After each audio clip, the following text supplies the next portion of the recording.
Hello, welcome to Staring into the Abyss. I'm your host, Richard Gerlach. With me, as always, is Vitlame Mist. Hey, do you think the wine that I tasted earlier tasted weird? Yes, I did. Fuck, so I'm probably gonna conk out a little bit in a while. Probably. I wonder where Matt went, because he kind of vanished on us. I hope he's okay. He's probably prepping the shed. Probably. Well, we'll find out. Today's story is going to be Asking For It by Kristi DeMeester, which can be read on nightmaremagazine.com. And I love Kristi's stories. I think she's a great short fiction writer. I don't remember if I've read anything by her, but if not, this is my first and I loved it. Oh, you gotta read more. She's really good. I haven't read her novels. I need to get on that. I'm sorry, Kristi. But her short fiction is really, really good. I first discovered her on Apex magazine. And, I fell in love with some of the stuff that she published there. And she's just a really good, horror writer. Yeah. She just takes really... I can see that she's really good with the subtle notes, but also, punching you in the throat. Yeah, she's really good, leaving little breadcrumbs that kind of bring you along the way, and then it's like a surprise motherfucker when it gets to, the end. Oh, yeah, so, definitely. It's always a really good time. And I highly recommend that our audience go check the story out, because we are going to dive in, going deep spoilers, after we go over our media consumption. Yeah. Which, I'll get the big one out of the way for me. We were talking about this pre the podcast, but Superman was pretty fun. It was a really, really good time. I'm good. I think James Gunn, I think the producers are doing a good thing of handing it over to James Gunn, because he seems to know his comic book materials. Yeah, you can tell he's very passionate about comics. Yeah. His Guardians of the Galaxy movies, all three of those are great. The Suicide Squad was great. Peacemaker, the TV show, was also great. I don't know if you watched that one or not. Still waiting for season 2. Season 2 is out next month. Oh my god! Creature Commandos is also really fun. I don't know if you saw that one. No, but I want to watch it. It's on my list. Creature Commandos is a really good time. And now we have Superman, which was also a really enjoyable time. The movie isn't perfect. I could get into criticisms that I have about the movie, but I have more positives than I have negatives. That's good. My big positive is I'm so happy we're done with evil Superman. Yeah. The gritty Superman was not working. Well, it wasn't working, but it's also Man of Steel. I just don't like the idea of Superman being the image of something we should be afraid of. You know? Yeah. Zack Snyder, when he was looking at Superman, he was like, Superman is somebody we should be afraid of. And if you actually look at the arcs that Snyder had planned, which after he left the DC, Extended Universe or whatever, all his storyboards were leaked online.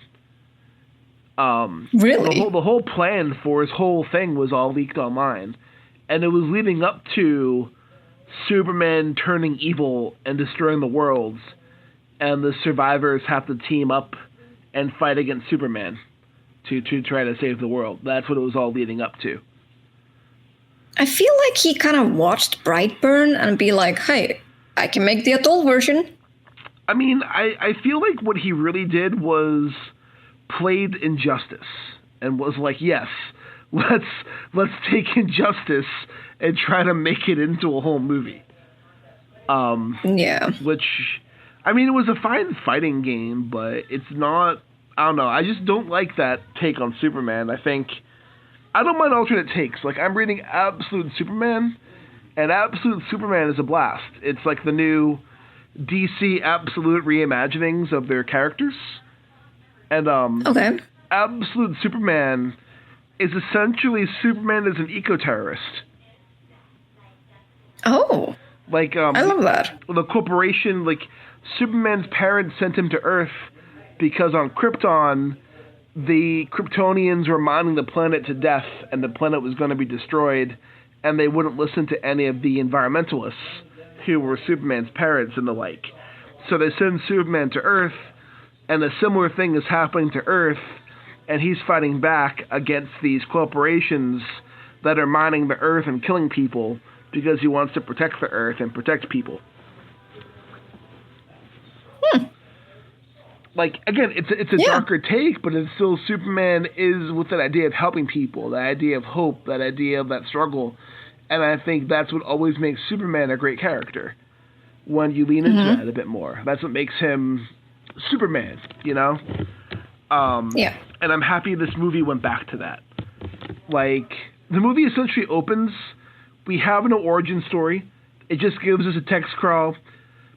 Superman came to Earth from Krypton. Superman has been a hero for 3 years. He's never lost a battle until the start of the movie, where he loses his first battle. And it's him kind of getting his ass kicked and getting into the Fortress of Solitude. And then, like, we kind of learn about his character. And instead of, like, the whole Marvel thing where they were just easing us into everything, it's fully established that heroes exist. So it's like Superman's fighting alongside with Guy Gardner, the Green Lantern. Guy Gardner, Hawkgirl, and Mr. Terrific are part of a superhero group they call the Justice Gang. And they're more of a comedy relief of the movie. But it is just a really good superhero movie that it's like a feel-good movie. Like, you end that movie feeling hopeful and feeling good. And I think that's what the Superman movie should leave you feeling. Is that What did you think of Nicholas Hoult being Lex Luthor? He was great. Was he? Nicholas Hoult was a great Lex Luthor. He was fantastic. I just can't. Yeah, I can kind of get him out of him being the Beast in the X-Men, so I'm like, I probably need to go watch the movie just to be able to rip it from my head. Yeah, so like with this Lex Luthor, so this goes back into one thing I also like about this is how this movie characterizes Lex Luthor. So like the Marvel movies have been doing this thing where like they don't want necessarily for you to root for the villain, but they want to humanize the villains so you understand their struggle, right? Like, if you watch Black Panther, Killmonger makes sense, right? Like, all the villains have this part that you can, like, empathize with of what they're trying to accomplish, right? You know what Lex Luthor is? Yeah. He's a hater. He's just he's a corporate greed. He's not even corporate greed. He hates Superman so much because he's envious of Superman. And he is a number one hater. That's all he is. His whole thing, just in the comics, is hating Superman. That's all it is. And it's perfect. Because that's all Lex Luthor needs to be, is a hater. Because that's what he is. He's a hater. Like, there's a subplot in the movie, this is like spoilers, where there's a bunch of online trolls that are mocking Superman and trying to turn people against Superman. And later on in the movie, it reveals that those trolls are super intelligent monkeys that Lex Luthor has imprisoned in a pocket universe, and their sole goal is just to talk shit about Superman online. Oh my... that sounds so comic-y. But it's also a very Lex Luthor thing to do, too. Yeah. Like, such a petty thing. Yeah, and that's what Lex Luthor is. He's petty. He's envious and he's petty. And that's what makes, I think, Nicholas Holt's Lex Luthor work, because you can see on his face how much he hates Superman. Okay. And that's really what you need for Lex Luthor, is he has to be a hater. Like, I don't want to sympathize with Lex Luthor. He's a shitty billionaire. What do I want to sympathize with him with? No, he's a hater. Fuck him. And I think, like, that's what makes it work, is he leans into that hatred. And it's honestly kind of funny. Like, it's so over the top at points where, like, it's kind of funny. But Nicholas Hoult just really nails that role. Like, he's honestly my favorite Lex Luthor since Gene Hackman. Okay. Yeah. Gene Hackman was, he was good as Lex Luthor. And like Nicholas Hoult, he's really funny too. Like there's a good comedic relief in the movie. But yeah, Nicholas Hoult just does a really good job embodying that hater energy. Nathan Fillion as Guy Gardner is a total dick, which is perfect for Guy Gardner's character. Wait, Nathan Fillion? Seriously? Yeah, Nathan Fillion's Guy Gardner. So, the Green Lantern. Yeah. Yeah, that's perfect. And he has this shitty Guy Gardner bowl cut too from the comics and everything. Oh my god. Okay, now I kind of need to watch the movie now. You also have honestly, for me, the stand-up role was Mr. Terrific. Mr. Terrific was like ended up being my favorite character in the movie. He's like the third smartest man alive. And he's just really good at technology. And his character is just like so fucking funny, like in the movie, because he doesn't care about anybody. And you just kind of see his sense of just apathy as he's going through everything. Like, they do a post-credit scene, I won't spoil, but there is a post-credit scene. But instead of, like, you know how the Marvel movies are like, you gotta stick to the post-credit scene because it's gonna connect to the next Marvel movie or whatever, right? Yeah. This one's just a throwaway gag. With Mr. Terrific. Okay. Similar, like I like when the Marvel post-credit scene were like the first Avengers movie. When you finish the movie and you sit through the credits and the post-credit scene is them eating shawarma. Yes. Like, that's what it should be. Like, just a funny gag scene. And this movie has a funny gag scene between Mr. Terrific and Superman at the end of the movie for the post-credits. So, like, it's back to being a comic book-ass comic book movie. And I think that's what we needed. Okay. Now, you're getting me hyped for the movie, so that's good. It's not perfect. It's got some issues. I think the biggest problem is all the emotional moments are always undercut by a gag. So the movie never holds onto the emotion as long as it could to have the impact because it undercuts it with a joke. I hate that. You know, I've been rewatching Supernatural right now, just to have it as a background noise. Yeah. And as much as I love the show, it's still my feeling or like my opinion that they should have ended it at season 5. But I digress. Oh, they should have. But what I really get, it didn't get on my nerves back then because I was just like a young adult and I didn't care about that. But right now, as an actual adult, just watching them try to be like emotional, and they don't talk about it because of toxic masculinity. Yeah. I just want to throw something at the TV. It's like there's this one moment that was really like they had such a good opportunity for such a really meaningful discussion about suicide prevention. Because in that episode, Bobby, he actually admitted to Dean that he wanted to kill himself. Yeah. And I was like, guys, you guys need to sit down and talk about this. If you can't afford therapy, talk about this. And they do a little bit, but then suddenly they're just like, can we just drop it and stop being like ladies and just get to work? And I'm like, fuck you! I hate that. It's like, guys, it's okay to talk about this. Yeah. Like, you don't have anyone else. Like, who are you going to talk to? And then there's one also episode where just Dean encourages Sam just like bury it all inside with alcohol and violence. And I'm like, dude, what the fuck? No. Yeah. It's so bad. Like, I love these guys. I love these guys so much. But what they're teaching there is so harmful. I'm like, guys, what do you expect? What young guys are watching this these days? They're encouraging toxic masculinity. That's how it was. No one wants to talk about their feelings, so we get all these really fucked up shit going on. And it's just like, I hope people watching this now will understand that it's not good. Yeah, hopefully. I will say too, another issue, and this is more just a narrative issue, is it's not so much a Superman movie as it is, like, it's not fully a Superman story. Like, James Gunn, I feel, leans on ensemble casts a little bit too much. And that's... Yeah, he kind of he's worried about that not a single comic book character can carry out a whole movie. Yeah, so it's like there's a chunk of the movie where Superman's out of the picture, and it's just Lois Lane working with the Justice Gang for like 10-15 minutes of the movie.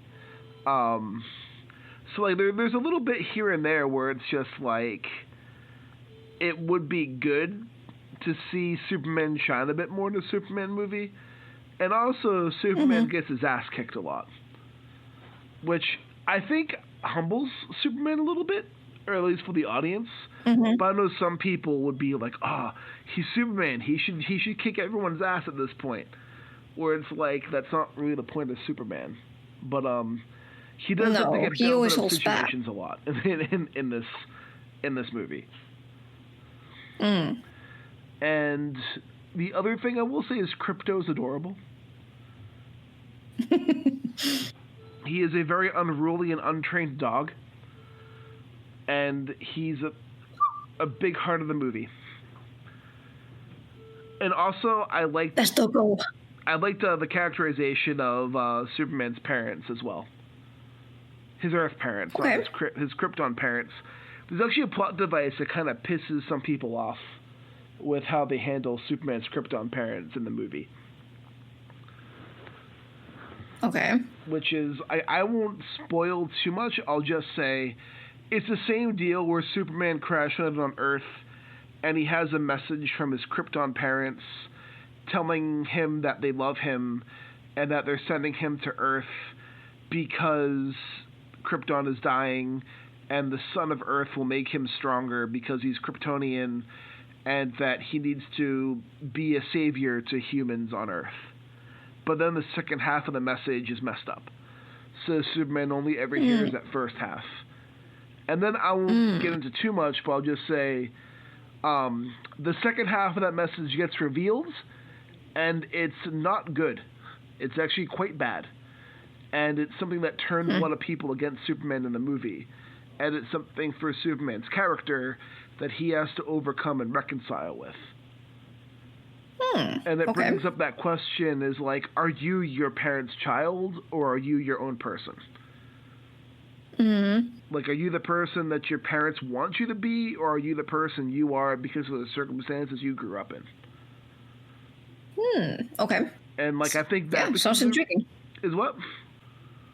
I said that's intriguing. Yeah, no, I think they did it pretty well. But I would say Superman is a really good time. I should be more clear. Superman is a really good time. But I have a couple more. Vitlame, what about you? I finished Squid Game. What did you think of the ending to Squid Game? It left too many questions. It left unanswered. a lot of questions. I thought the like way too many. Worked really well, but it was that was about it. Yep.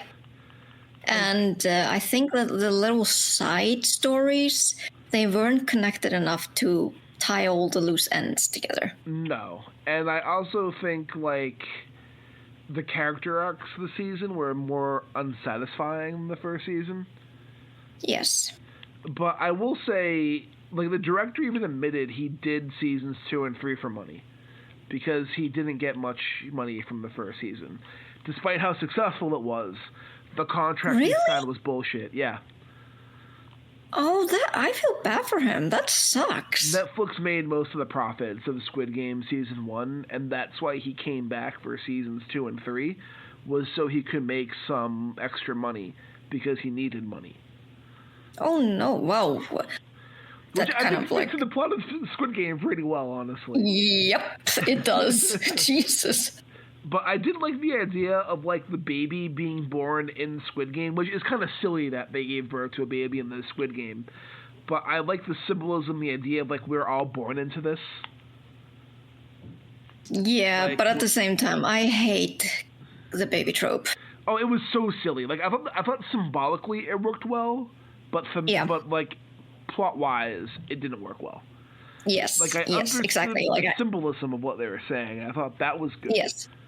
Yeah, exactly. Like, how are you going to respond to this kind of, like, if this would happen theoretically, how would they and how would everyone else respond to that? I mean, that's a good theory, but putting it on paper, like in action, didn't work. Yeah. Also, how did you like Kate Blanchett? Their little cameo at the end. I just looked at her like, wait, is that? And then she turned around like, Kate? It's like, what? Like, you must have dished out a whole lot of money to get her. I had the same reaction. Like, is that Kate Blanchett? Like, yeah. I think parts of the third season worked. Like, I think parts of it worked okay, but it was a messy conclusion.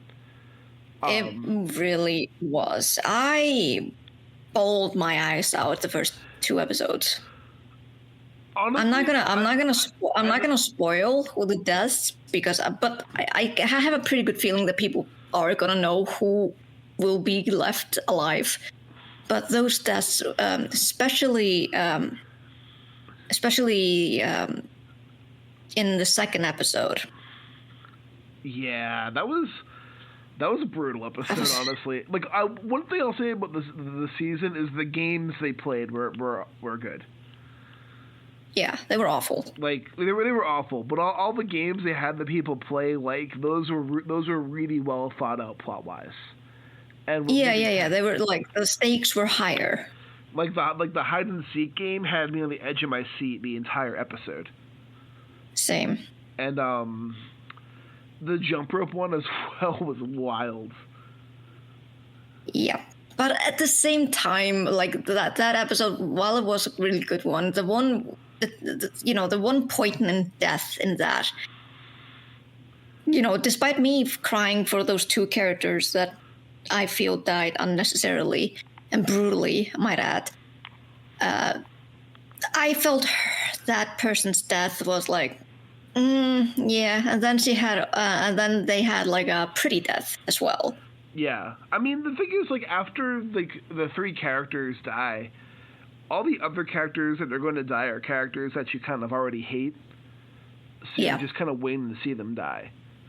Like, character 100, fuck him.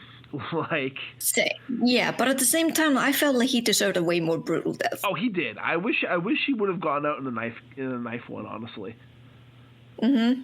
Or I liked that whole idea with the third game when, like, they were trying to plot against the other players, but also the idea that, like, they couldn't even get along to, like, play it properly as what they wanted to. Yeah, because it was because of greed. They thought, like, hey, I'll get more money if I do this and this. And then you're like, yeah, but how are you going to play till the end, though? Because if you're all thinking the same thing, you won't work together. I also love how they brought back those shitty English actors as the VIPs. God. It was so bad. It was so funny because, like, me and my husband, we don't, like, as most of you probably know, my English is, I'm not a native speaker. But the minute they stepped into the scene, we were like, this English is so off. And we even detected it. The main thing is, you've lived in Asia before, and I have too. And it's kind of common when they have, like, English speaker actors in the show to be... It's not even actors. It's just random people that picked off the road. Yeah, and, like, part of it, too, is they have them enunciate everything extra hard so that people can hear it okay over there. And, like, I get it. Like, as someone who lived in China and has been through all that, I completely understand what they were doing with those characters. That being said, it's still not good. No, and also, like, that for me, like, the VIPs, like, they brought him back, and I'm like, okay, but can we get more from them other than them being rich assholes who like to watch people die? Yeah, I kind of expected more nuance from them. I did too. I feel like it was a decent conclusion to the show. I had lots of issues with it. It gives me low hope Leave a little hope. I feel they're doing an American Squid Game, which I just don't think is going to work all that well. No, they're gonna dramatize it to fuck. David Fincher is going to be behind it. Who? David Fincher.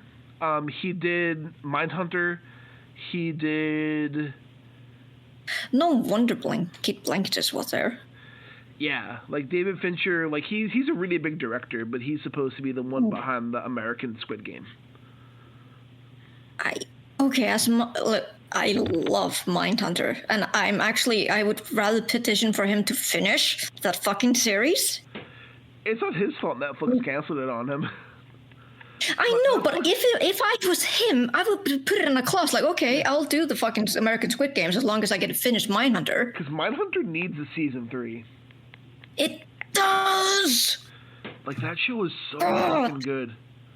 It was so good. I need the season 3, guys, because they were leaning so well with the foreshadowing of BTK, and I'm like, guys, you need this. Well, and it would probably be pretty good if they also just put it a little bit, maybe 10 years, into the future after season 2. Yeah. Because then you could see the progression of BTK as well. All the bodies he stacked. Yep. Well, I will say, I did start a serial killer show. Which one? Dexter Resurrection. Oh no! Wait, it's the one with when he's young, right? No, that was First Blood. Actually, that one was decent.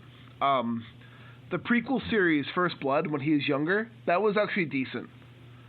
Okay. I'd recommend watching it, honestly. It's nothing amazing, but it's better than a lot of other Dexter stuff out there. This season is So, have you seen the original Dexter series? I've seen maybe the first 2 seasons. I'd recommend watching through season 4, then stopping, because it gets terrible after that. But even, I rewatched it, like, it definitely hasn't held up in recent years. I think the best part about the show has always been Michael C. Hall. Mm-hmm. I think he's a really talented actor. But so the end of the show of Dexter, the original series, is Dexter is pretty much about to get caught as the Bay Harbor Butcher, essentially. And all this plot contrivances are happening, and it ends up with Dexter essentially faking his death. And the series ends with him working as like a lumberjack in upstate New York under a fake name. And then it just kind of rolls credits. I'm not joking. This is really how the original series ends. A lumberjack? Yes. And so a couple years ago, they put out Dexter, I think it's called Fresh Blood. And pretty much what it was a revival season to pick up where Dexter was like 10 years later. Like, what has Dexter been doing in upstate New York in the last 10 years? And it started off okay, and then it ended pretty poorly. The worst part of the show is they brought back Dexter's son, and they wanted the audience to sympathize with his son Harrison, but Harrison was such a fucking bitch, and he was so unlikable that like it just didn't work. And by the end of the revival season, it just all kind of fell apart. But Showtime likes money, and you know what Dexter makes Showtime? So they did a second revival? So they're doing another revival season that takes place after the first revival season. Oh my god. Because the original plan was they were going to do the Dexter revival season, and the original plan was to kill off Dexter at the end and spin off into a show about his son Harrison. That was the plan. And then it turned out everybody hated Harrison. So Did they kill Harrison? No, they didn't. The end of the season was Harrison shoots Dexter and Harrison leaves. This season, they had lots of plot contrivances at the beginning to explain things, but essentially, Dexter didn't die, but him getting shot put him in a coma for 10 weeks. And he wakes up in the hospital, and he's kind of surprised he's not in jail, but then there's some convenient plot contrivances that have prevented him from going to jail. And so he is now in rehab, just getting better. And while he's in rehab, Detective Batista comes up from Miami to visit him. And the audience is aware that Batista is pretty sure Dexter's the Bay Harbor butcher. And Batista has revealed that since Dexter's alive, and now they know he's alive, Batista has put through the motion to pretty much bring Dexter back alive in the legal system, essentially. So he has access to all the Dexter Morgan stuff he had access to before. And part of that is because we know that Batista wants to persecute Dexter for being the Bay Harbor butcher. So Dexter leaves. He's like, fuck this, I'm not gonna... Because he knows Batista's onto him. So he leaves around the same time he hears that someone was killed in New York City the same way he killed people back in Miami. And Dexter knows that this is his son Harrison. And he knows that Harrison doesn't want to see him, but he still has that fatherly sense of, like, I want to protect my son, and he wants to make sure Harrison isn't fucking up, or that no one's on to Harrison after this killing, because he wants to make sure his son can still live a happy life, or an okay life, you know? Yeah, because, serial killer show is so happy. Exactly. And then I know what the story's leading up to. It hasn't got there yet, but essentially Harrison works at a hotel and as like a bellboy, and this hotel is preparing for a big gala that's coming with a lot of wealthy individuals that are coming to this hotel. And I know from the promo material that this gala is essentially put together by an extremely wealthy man, played by Peter Dinklage, who has invited 10 serial killers to meet him at this gala in New York. And some killing shit's gonna go down as it goes. Like, the cast for this is wild. They got Peter Dinklage. They got Uma Thurman. they got... What? Yeah, they got Uma Thurman. They got David Dashlane. Like... What? Yeah, they got, like, a really stacked cast for this. So, like, the first 2 episodes are not great, but if you like Dexter, these are closer to the good episodes of Dexter than the bad episodes of Dexter. The humor's Is Uma Thurman playing a serial killer? Kind of. Uma Thurman's character has not been made clear yet, but she's working with Peter Dinklage. So, like, her introduction was her breaking into somebody's apartment and her going through this apartment and finding the person's trophy collection. And the trophy collection was a binder full of ID cards with their names X'd out with the victim's blood. So Uma Thurman then left money in an envelope and an invitation to the gala, then left the apartment like she was never there. Okay. And then the other time, a character meets up with her, and she goes, and he goes to her, and he's like, I need another $1,000. And she goes, part of the deal was you're not going to ask us for any more money. Why are you asking us for any more money? He's like, because I need this money. And she's like, well, the deal's off then.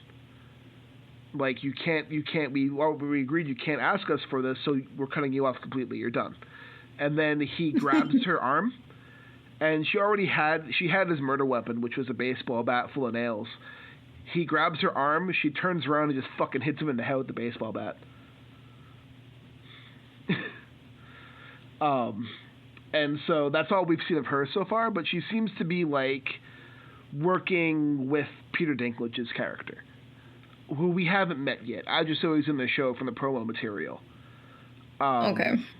And then Harrison is less insufferable this season than he was last season. Last season, you want to punch him in the face. This season, he seems like he's better written. Like, This season, he's kind of introduced as, like, everybody kind of likes him at this hotel, and he's doing all this stuff that the people are he's helping people out, he's getting people favors, he's doing all these things for people. And then, this guy who always requests Harrison to be, like, his guy at the hotel. Harrison sees him at a bar, and this woman that Harrison was talking to earlier is completely wasted. And the guy is trying to take this woman back to his hotel room. And he asks Harrison to help him out. And Harrison starts doing so, and you can tell he's uncomfortable doing this.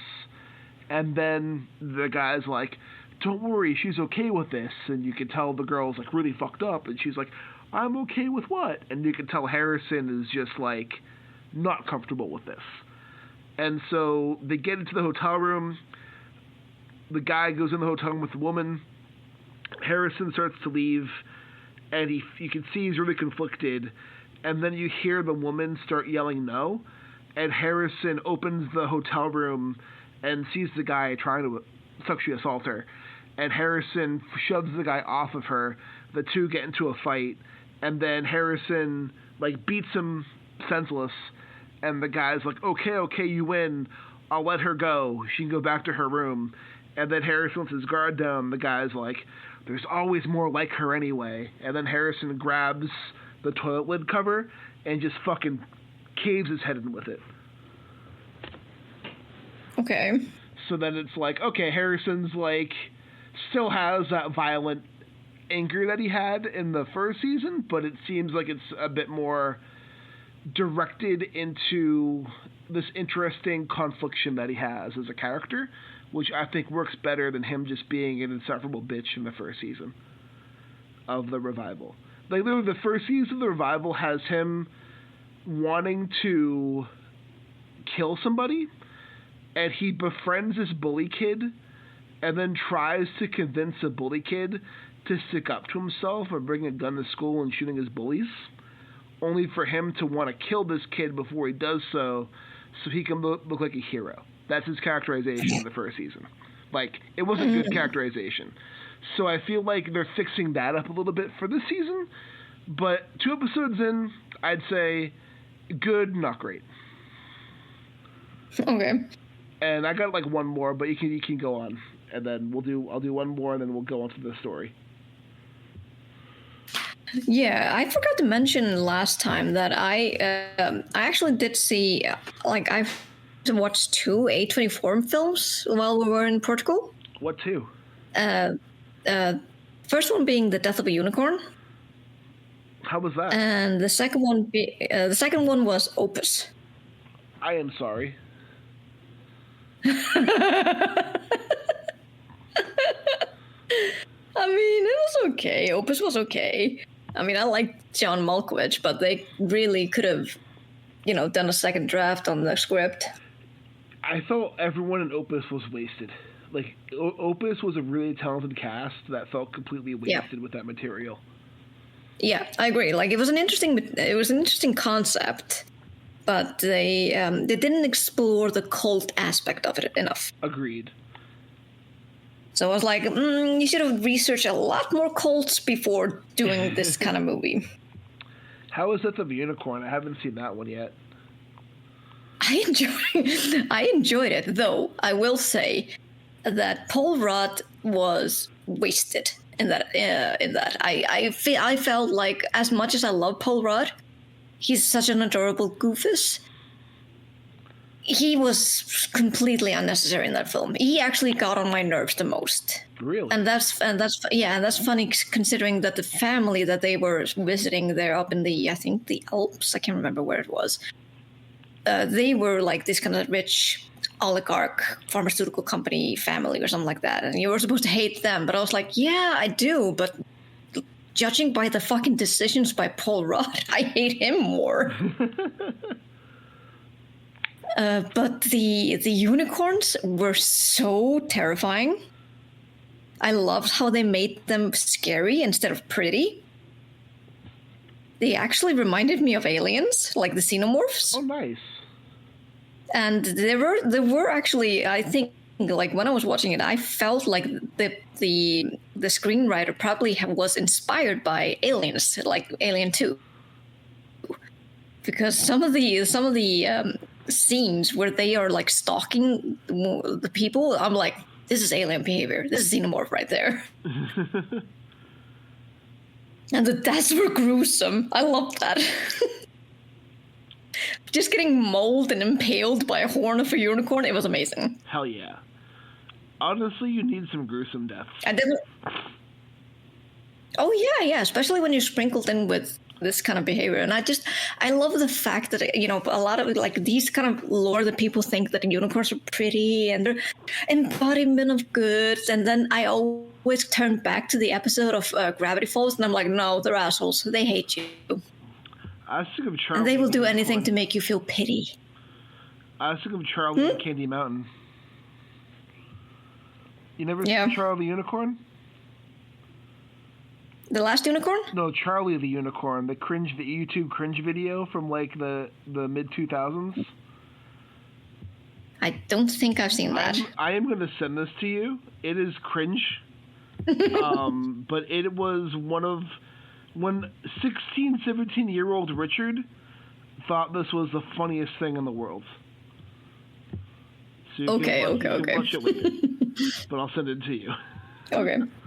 But no, unicorns are assholes. But yeah. There's complete assholes. I mean, there's a reason, you know, in the lore that they, you know, don't bother you because they're like, okay, if you bother me, I'm gonna just, you know, return it to you twice. Exactly. Even worse though.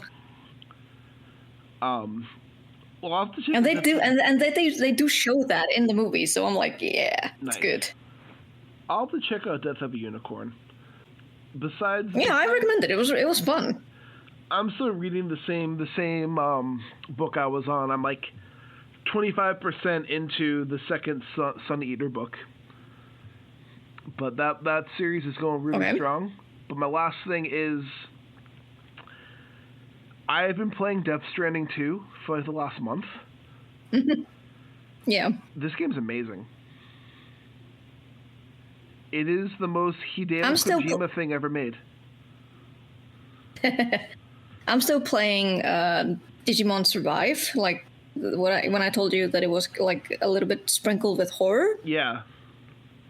Yeah, I did not expect the characters that I'm playing would die.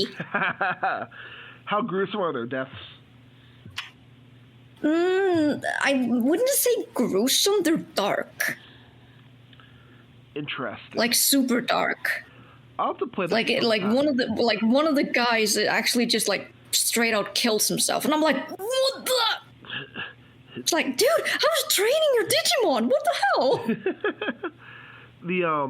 There's a new Digimon game coming out this year, I think, or next year. I forget the name of it though. Death Stranding 2, I will say, it's an improvement on the first game in every way imaginable. Okay. But it's also the most Hideo Kojima game ever made. I mean, it's his game. It is his game. It's like, the amount of shit that's in this game is actually insane. It's gorgeous to look at graphically. It's a lot of fun. I would have loved to see the behind-the-scenes making of this game and just Norman Reedus' reaction to the shit he had to say. Like, all the NPCs you meet in the game that you deliver packages to are 3D scans of filmmakers and musicians that Hideo Kojima likes. Like Mike Flanagan's in the game. Oh, interesting. Not his voice, but his image is in the game. Yeah. Junji Ito was in the first game, actually. Junji Ito? Yeah, Junji Ito was in the first game. Huh. Like everyone. Did he have a speaking role? No, just his 3D scanned body. Oh, okay. Just like one of the main characters in the first game is the voice actor isn't him, but the model is Guillermo del Toro. Oh. George Miller, the guy who directed Mad Max, he's one of the models in this game. So one of the character models is George Miller. Wow. Elle Fanning's actually in this game too. So that's a lot of famous people. Oh, there's more. Like there's musicians in this game. There is the guy who directed Ghost in the Shell. He's in this game. He plays a pizza chef who teaches you pizza-themed martial arts. I'm not even joking. That really happens in the game. And Kojima just kind of went balls to the wall with it. Like, he was saying, when he hired Troy Baker to play the villain in the first game, Troy Baker gave a really great performance. He had a great time. And then during COVID, he saw that Troy Baker played guitar and sang. And he had no idea that Troy Baker could play guitar and sing.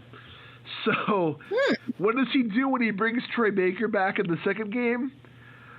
Has him play guitar and sing all the fucking time.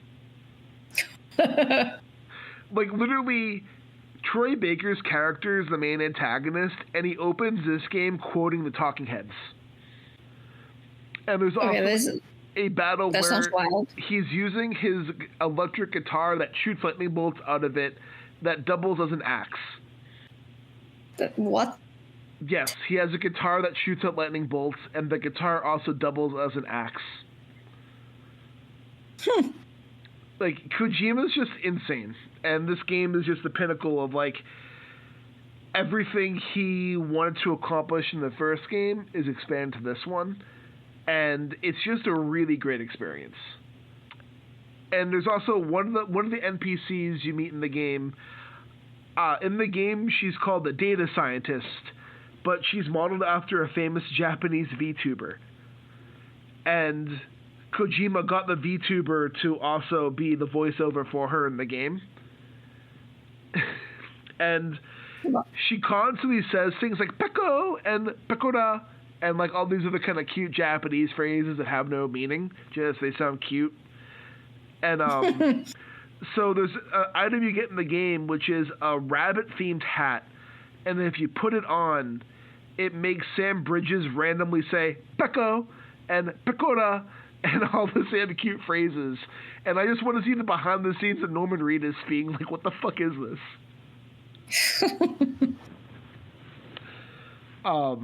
But it's a really good game. Like, it's everything Kojima wanted to do with the first game, but put forth more.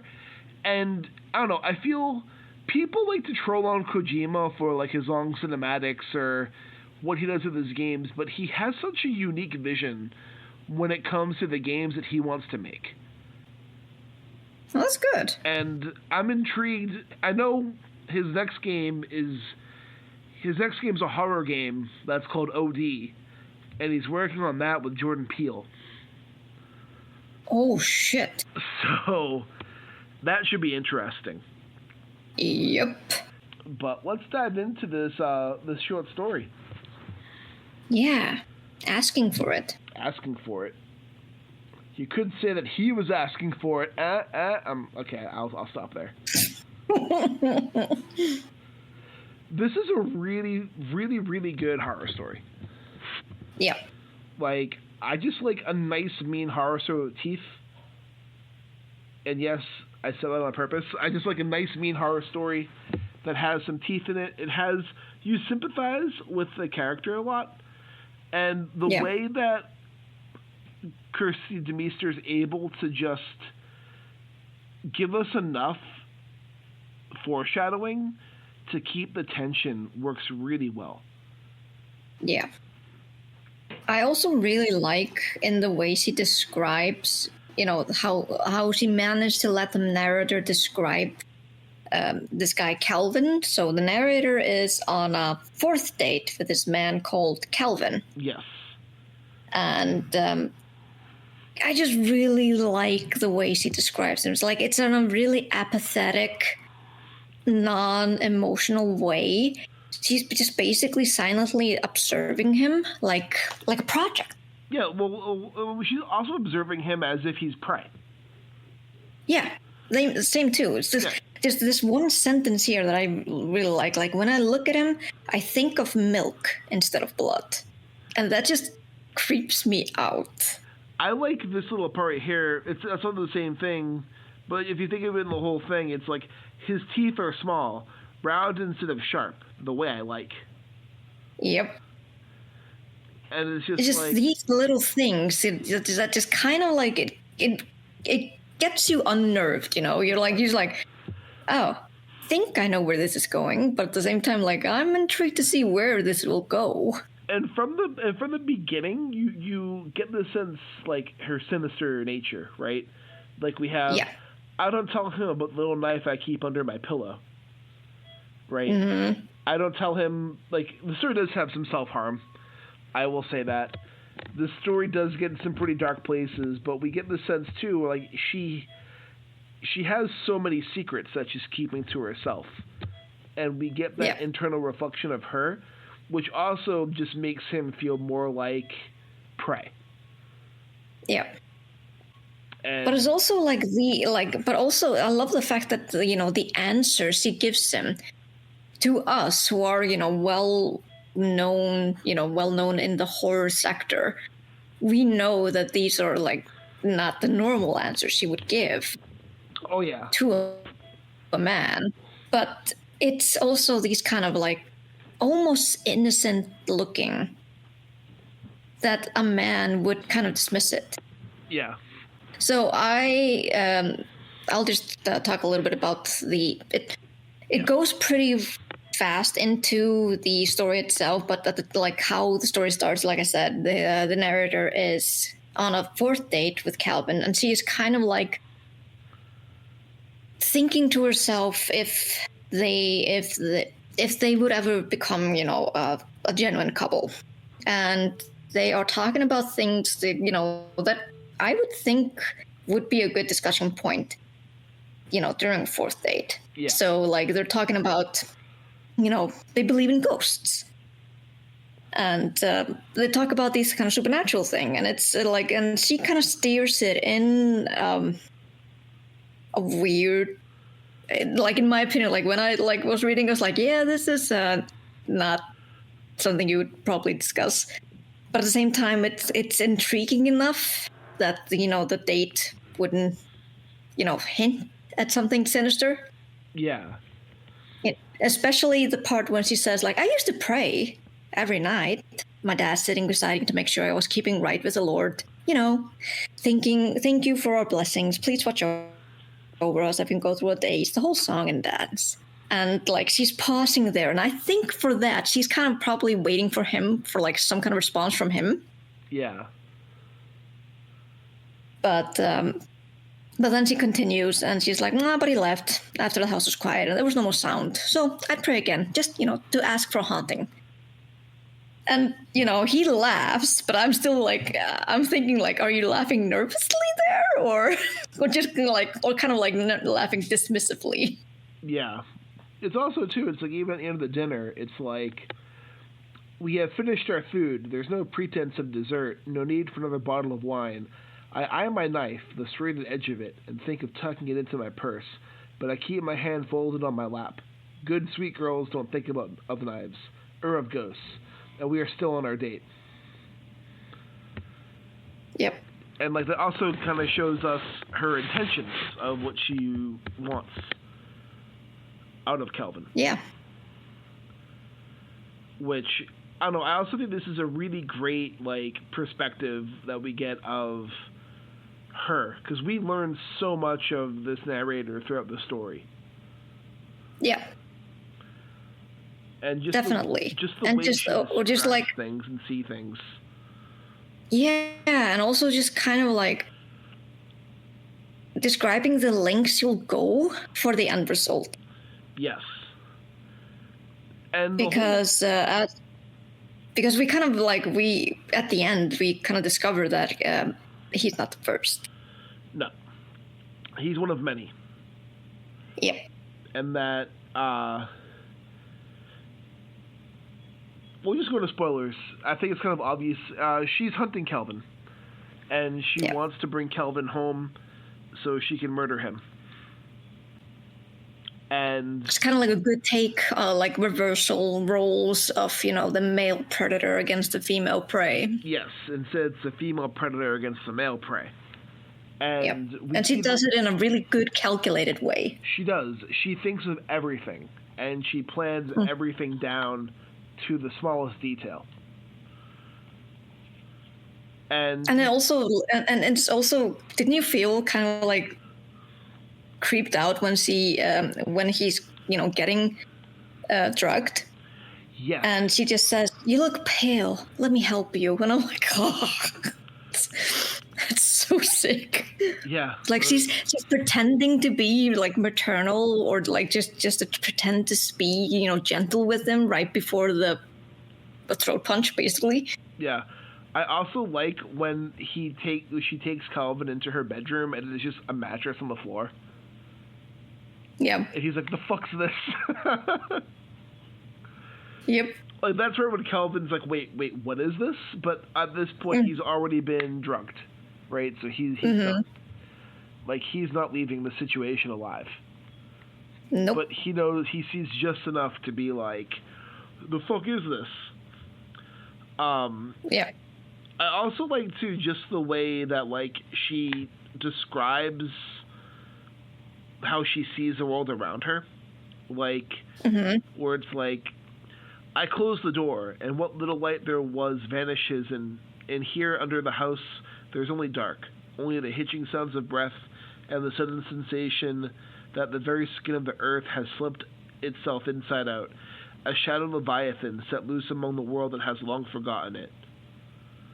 But there are all still dim hopes. I've only brushed against it. The veil that separates worlds, drawn over my face as I waited for a final communion that has not yet been granted. After all, when you are a child, you speak and understand as a child. But I have not been a child for some time, and I have put away those girlhood things like prayer and belief in anything that claims benevolence while asking for blind devotion." So she's like, I've left my childhood ways behind, and I know what I must do. Yeah, but I also think it's also really good examination, especially when she says, "I've put away those girlhood things like prayer and belief in anything that claims benevolence while asking for blind devotion. This is what is really expected of most girls." Yes. This is what is expecting of them. You're supposed to be benevolent. You're supposed to not say anything. You're not supposed to put up a fuss. And you're supposed to be blindly devoted to your father figures. But in this case, she's not. She's pulling away from it. Yes. She's doing it she's doing her own way. She's becoming her own person by doing this. Exactly. And which I love. It is handled so well. And when she does murder Calvin, it's brutal. Yeah. Like, it's not brutal in a slashery, gory kind of sense, but it's brutal in the way she describes. Yeah, in the way she describes it. Yeah, it's not brutal as like a Raph James White story or an Ed Lee story. It's brutal in more the emotions that it carries with it, and that's what makes it more impactful, I think. Yeah, definitely. Like, what is it? It's like this part here where it says, "When I cut Calvin the first time, the air inside the crawl space shifts. We moan together. Through the sheet, I lick at his tears, salt and sweat and panic and blood. For so long, I thought those are the only things necessary to call forth the creatures that sleep between worlds. But they've only ever shown me the door, spilling blood. No matter how the men scream when I cut them, it isn't enough to open it. No, a ghost requires something more primal." And you get the sense, too, of, like, what she's trying to accomplish with these murders. Because these murders serve a greater purpose than just her fulfilling some need to kill somebody. Yeah. She's trying to open the door. Yeah. She's trying to get some answers, basically. Yes. So that someone else wouldn't be able to give her unless it was someone from another world. Yes. And I like that we don't know what happens at the end. Yeah. She leaves it open for us to interpret. Like, did the door finally open? Is she losing her mind? Is she, like, what's going on here at the end? I like that, how it just ends with that lingering question. Yeah. And it's just a really talented horror story. Like, Kristi DeMeester really is someone that you definitely need to read. Oh, yeah. Definitely. I'm going to read more of her stories. I know she has 2 novels. And I think she has 1 or 2 short story collections. Yeah. I know there's a one here that's called Everything Just Underneath, so I'm probably going to get that and read it. I've heard Beneath is also really good. I've never read it, so I can't vouch for it, but no. if the story's anything to judge, I think we're in good hands if we read anything by Kristi DeMeester. Yeah, agreed. But this one's really good. But Vietnamese, where can our listeners reach out to you? They can reach out to me on Instagram, though I'm still kind of lurking there because of my whole phone situation. And I'm just kind of burned out from posting. Sorry about that. It just happens when you have to deal with a lot of social media. Yeah. But I'm also on Blue Sky at Vietnamese. I tend to post there, like with updates from my writing. And you can also buy my books